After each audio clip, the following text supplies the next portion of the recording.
welcome back, everybody, to another episode with your part-time controller. It's Nonprofit Power Week, and we are super excited to have Ariella Reiss, manager with your part-time controller, joining us. Okay, no eye rolls, as we like to say in the nonprofit show. But Ariella, you're going to help us to enjoy budgeting? That's right, Julia. We're going to see what we can do to make the most out of the budgeting process and change our mindsets to make it a little bit more interesting and fun. Wow. Okay. Well, Wendy, I know that you did not roll your eyes because you confessed to me that you love budgeting. I am embracing that. Yes, you are correct. I think that's great. Well, ladies, before we get started, we also want to embrace our amazing sponsors, and they include Bloomerang, American Nonprofit Academy, Staffing Boutique, Nonprofit Thought Leader, Fundraisers Friday, and your part-time controller. You know, we are so blessed to have these great co-hosts. Again, I'm Julia Patrick, CEO of the American Nonprofit Academy, joined today by Wendy F. Adams, CFRE of Cultivate for Good. Wendy, I am really excited that you are with me on today's episode because you've walked this walk, haven't you? I have indeed, and I am so excited to learn more and embrace the budget.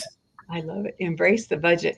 Well, there's nothing better than that. Ariella Reiss is coming to us as a manager from your part-time controller. Okay, my new friend, what does a manager do at YPTC? Because you got a lot to manage over there with almost 800 employees. Yes, indeed. Well, we do a lot, but broadly speaking, I oversee engagements with a host of clients, and I help our associates and other staff members get the resources that they need to produce excellent financial data and financial statements for our clients.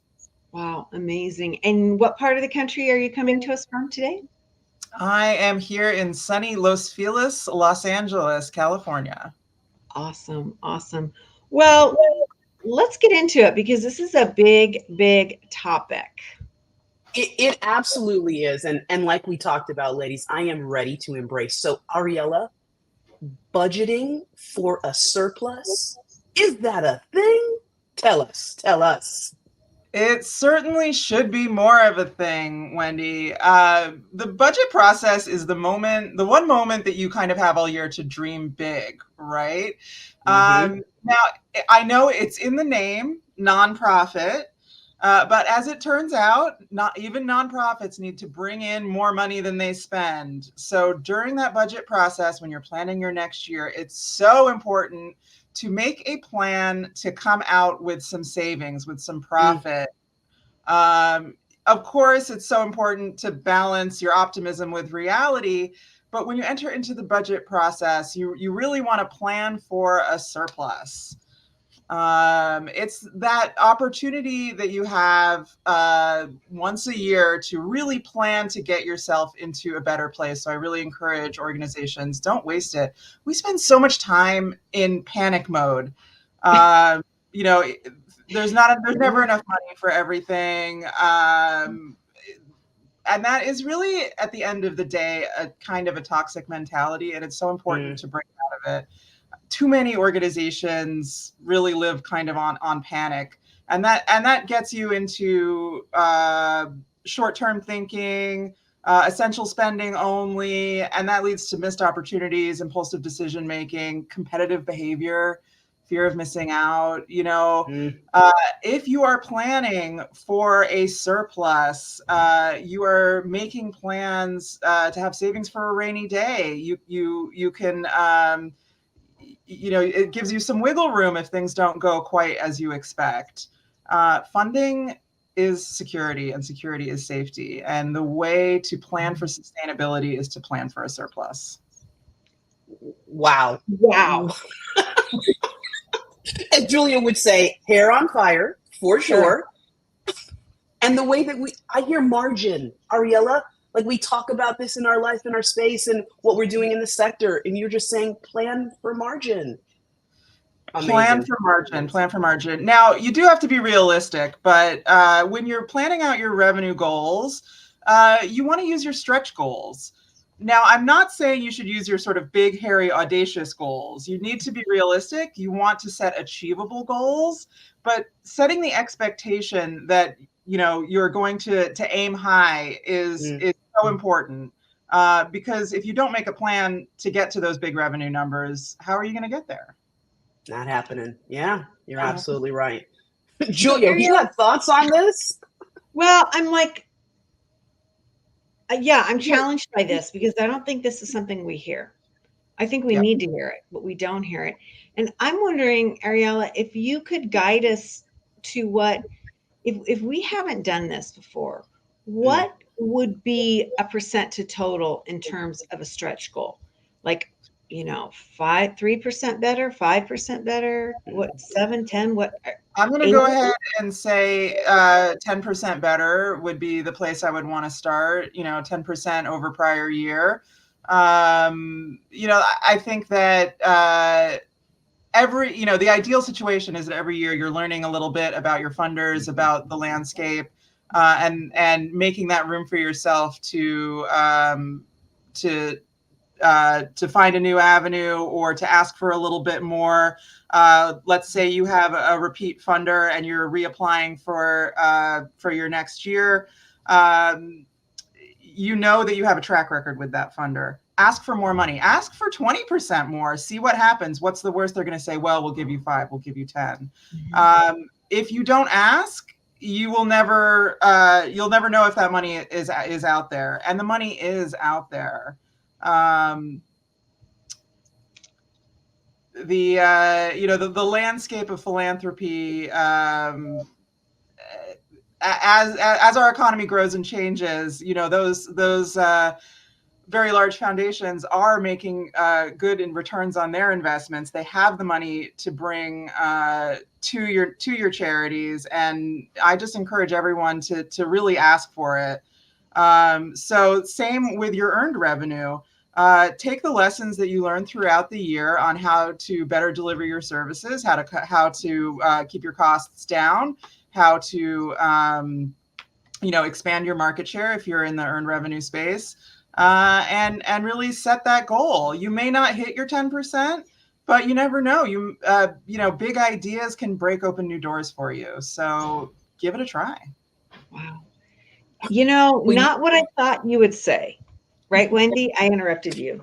No, we talked, Ariella said optimism, but making sure we balance that with reality because we're educating, right? You're not just saying throw that out there, see what sticks against the wall, but you're like, take a look at the landscape, make those decisions, and do the invitation into more to your stakeholders. And I think that is what I took away just in the first few moments.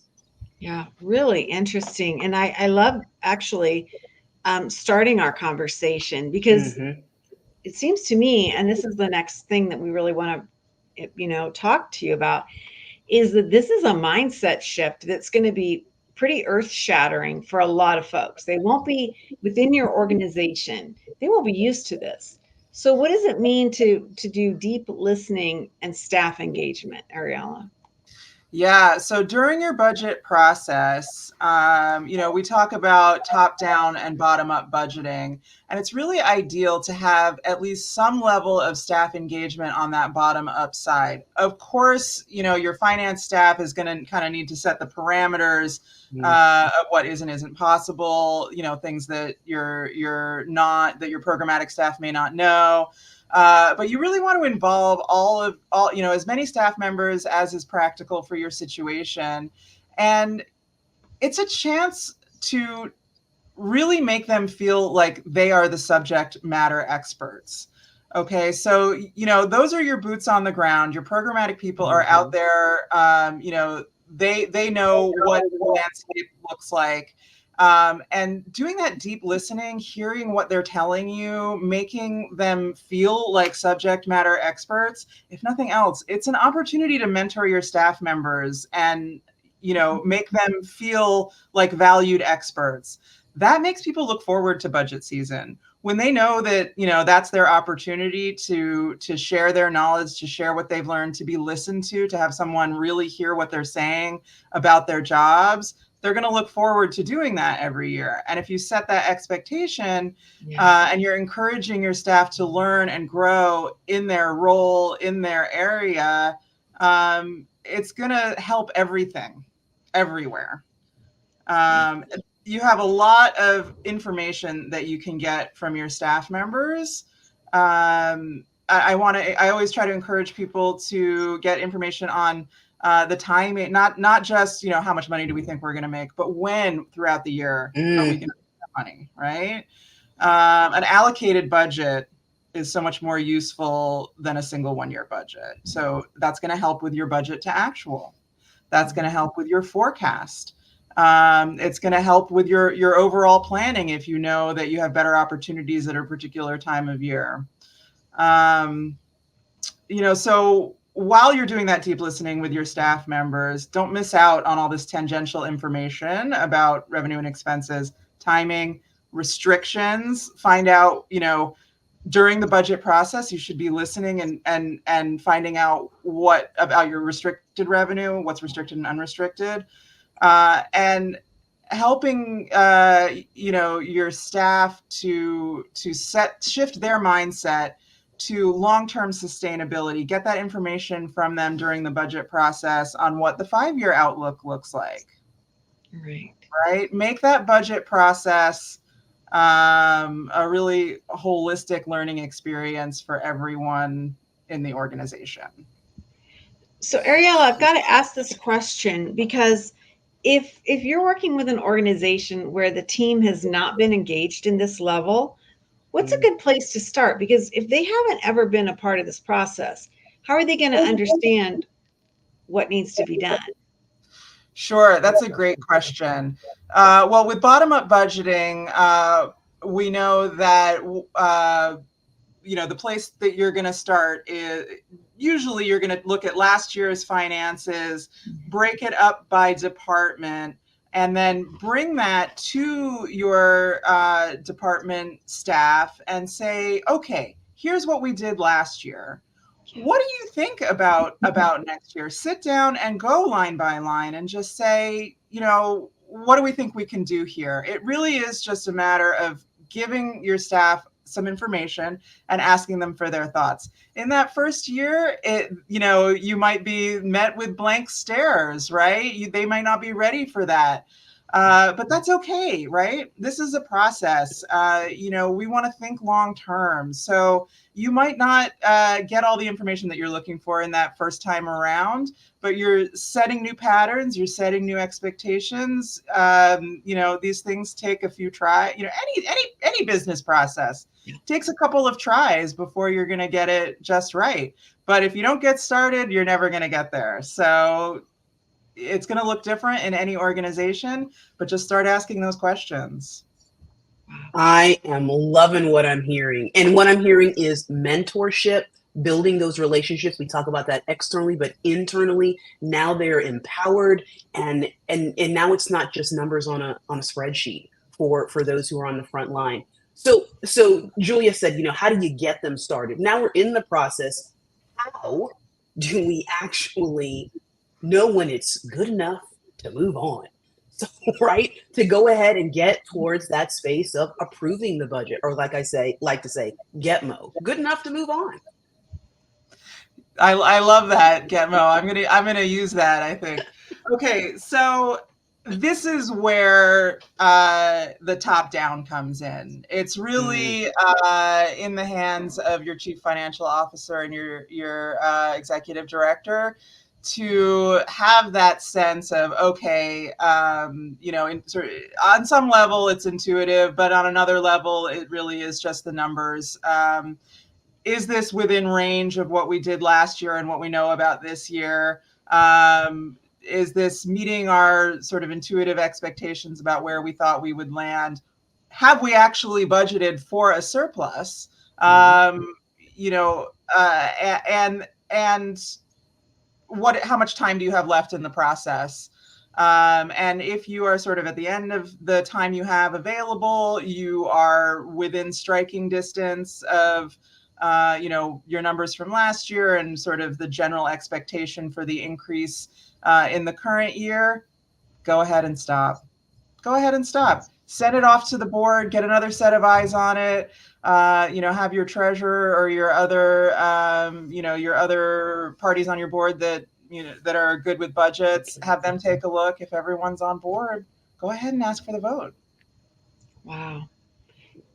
I'm like, again, somewhat shocked because I don't think that this is a normal trajectory. It just seems like that's why people oftentimes are discouraged or they can't stand the budgeting process because it just seems to go on and on and on. And then I've got to ask you this question. It almost seems like you manufacture disengagement because people are just like, I'm done. And it's easier to disengage, right? Versus to work it. And so I'm fascinated by this. Yeah, I tell staff all the time, don't let the perfect be the enemy of the good. We have so much going on, in every area of a dynamic organization. It's really easy. We're all, high achieving go-getters. We want the best for our organization. We want the best for the people that we're serving. And it's really easy to keep saying, I can do better. I can do better. I can do better. And that may be true given all the resources in the world, but at the end of the day, this is where that, reality comes in to sort of temper your optimism. And you want to say, okay, I have a really good plan. And don't forget, it's not the plan don't mistake the map for the destination. Have you ever heard that phrase? I heard this recently. I think it's so fantastic, right? Your budget is just your plan. That's not the actual numbers. Save the energy for doing more, better, faster for your actuals, for your actual performance, right? Set your targets and go for it and get out there and go get that money. Because we know the course correct is going to come. Yes, yeah. Indeed. Yeah. And so before we get on to that, this is like maybe a kind of a dorky question, but how do we keep our staff knowing that we didn't just do the budget, that we're actually as part of the process? Do we have a budget meeting every month and we report out? Or because it seems to me that a lot of work goes into this process and then it doesn't circle back around until like the end of the year, and it kind of becomes punitive if you didn't align. And so I'm wondering how we make it more realistic and functioning throughout the year. Yeah, I'm a big fan of sharing information widely with staff. It's not always totally realistic. It really depends on the level of sophistication that your team has for reading financial statements and for understanding kind of what goes into every process. But to the extent possible, if you can share performance information with staff members, it really helps people to feel invested and involved in what's going on. If they can see things happening in real time, they can do something about it.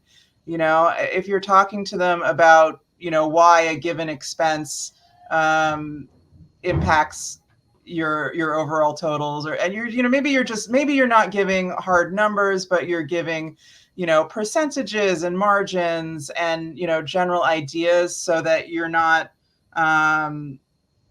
it's true that you can engage people too much and then you start devolving into conversations about specifics that may not really be productive or in their wheelhouse, or so you do want to, of course, avoid some of that, but sharing a little bit of incremental information.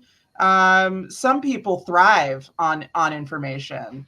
So I think it's to some extent about understanding who your audience is in the same way that you need to understand, what your board thrives on to help them make decisions.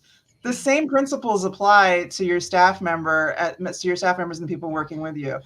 And I really think that, the finance department has an opportunity to bring knowledge to non-finance people about how to read financial statements.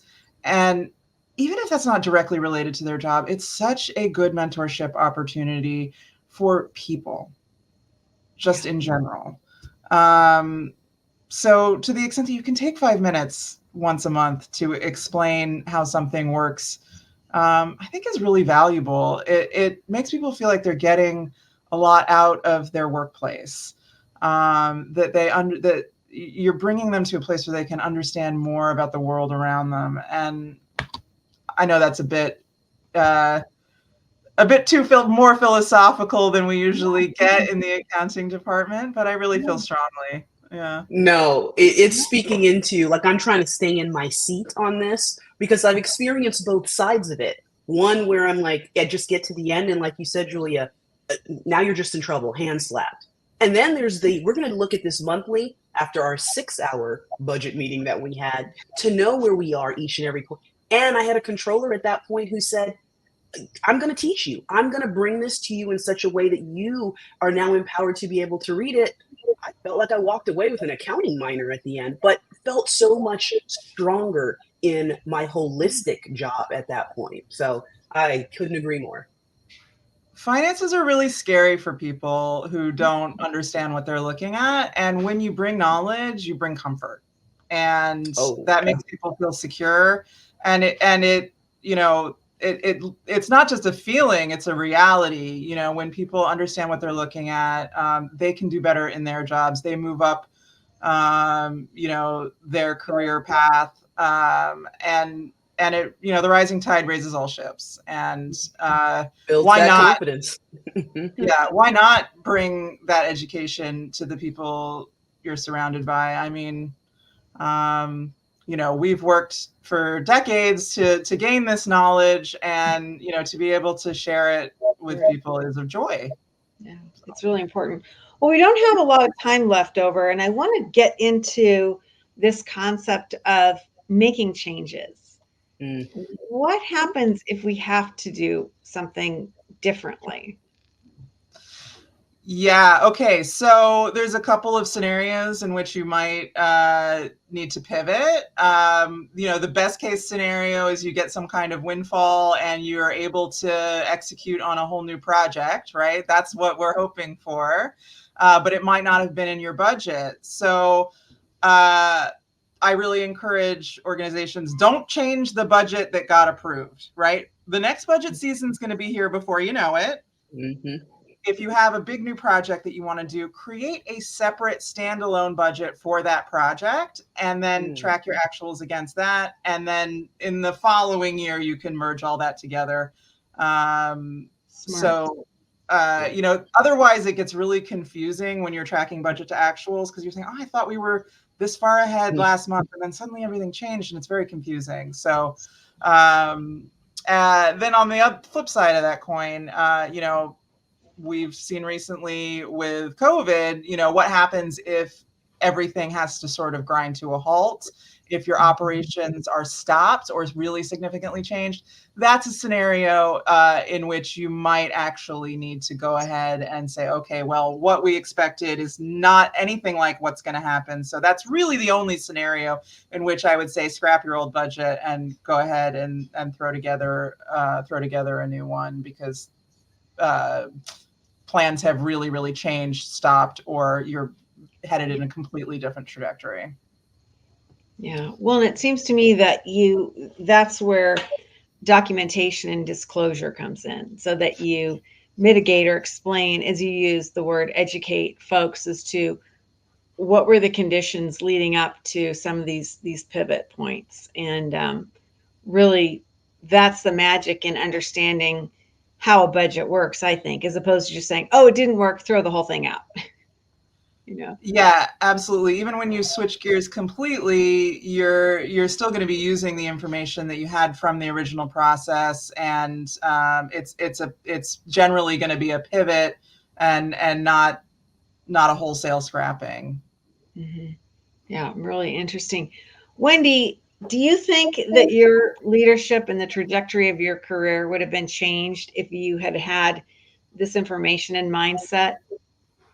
Oh, absolutely. Like I talked about earlier, it was night and day from two different organizations where we didn't have, and everyone dreaded. And you just felt like someone handed you this information and said, go do it. It didn't even align with what you were doing day in and day out, right? Yeah. And now go do it and do it better. And so, yeah, compare that to I'm a part of the process. I love the bottom up, right? Like that they're speaking into, because they're working with the people that we're called to serve. They're the ones honestly are most connected with the why of what we're doing. And that's what the budget needs to reflect. So game changing. Yeah. Ariella, really interesting. It seems to me, and again, we don't have a lot of time left, but it seems to me that this is that tone at the top, kind of, Mm. and we hear that a lot in accounting. How do we get our leadership to embrace this concept? Because at the end of the day, and I'm just going to call it out, I feel like a lot of times the finance department and their information is considered secretive. Absolutely. And I think that that can be a real problem. Of course, there is a lot of private information that we, that we handle in the finance and accounting world. Payroll, for example, you can't really share direct payroll information, obviously, but you can start sharing broader information. You can share. I think, in terms of changing the tone at the top, it really does start with opening up the idea that it's okay to share some information with the people who are on your team, fostering that sort of we're in it together mentality starts with sharing information with each other. It doesn't have to be super specific. You can talk in generalities, you can talk in percentages, you can talk in, year over year amounts to sort of obscure some of the more private information, but understand what's actually private and what's really not. Not everything. So much information gets published at the end of the year on your 990 anyway. Why not share some of that progress information throughout the year when you know it's publicly available anyway? Well, that's what I was going to jump in and say. You don't want your stakeholders knowing more than your internal staff because they've studied that 990 so intently. And I've walked into a supporter having it on his big screen TV. Let's walk through this 990. I better have a good handle on that. Oh, yeah, that was a real thing. Wow, that sounds amazing. That sounds It was scary. Wow. That's what it was. I love a level of assessment, though. Yeah. They were. That's exactly it. And that's how I looked at it. Did I have every answer? Absolutely not. But I was happy that they were that invested, and that made me go back to my team and say, "Hey, I've got to understand this in a deeper way." Yeah. Really interesting. Well, this has been part of an amazing collection of thought leaders. And wow, Ariella, I have loved this. Thank you so much. We did say this could be an eye roll episode, but it has been farthest from that. It's been really good. And I liked how you started us off, that it is a complete mindset shift. And so thank you for that. This has been one of our Nonprofit Power Week discussions. We only do this a couple times a year, and your part-time controller has joined us in this process. We've talked about technology as a financial tool. Who knew? We talked about preparing for the audit and how it reduces stress and it builds health within your organization. We talked about general financial best practices, and that was a fascinating conversation because it linked into so many other departments within a nonprofit. It wasn't just about the finance department. And then, of course, today, budgeting. Tomorrow's going to be really interesting. We're going to be talking about those questions that have come up. It's our Ask and Answered episode. They're questions that are standalone situations that have kind of bubbled up throughout this course of 4 shows. So it's going to be really a lot of fun, and I hope you can join us for that. If you've missed any of our live episodes, of course, join us on our archives. Ariella Reiss, wow, I'm really glad that you are out there working with our nonprofit segment. Thank you. Julia, Absolutely. Wendy, thank you so much. It's been a lot of fun. You can find more about Ariella, manager, your part-time controller, and all the team managers and leaders at Your Part-Time Controller. Find them on their website, YPTC.com. They have tons of resources, videos, podcasts, white papers, a lot of information that they share. And it's really a fabulous thing to be able to access. Whether you're a client of theirs or not, it's not gated. You can get in there and really learn. Another thing that we learn from every day are our sponsors, and they include Bloomerang, American Nonprofit Academy, Staffing Boutique, Nonprofit Thought Leader, Fundraisers Friday, and of course, our friends over at Your Part-Time Controller. Ladies, this has been great. I've learned a lot. And Ariella, I think for me, is that you've reduced some of that fear and unknown. You've made it more accessible. So thank you for that. My pleasure. My pleasure. It's been a lot of fun. Wendy, again, my friend, thank you so much. And as we end every episode of the Nonprofit Show, we like to remind ourselves, our viewers, everyone out there to stay well so you can do well. Thank you, ladies.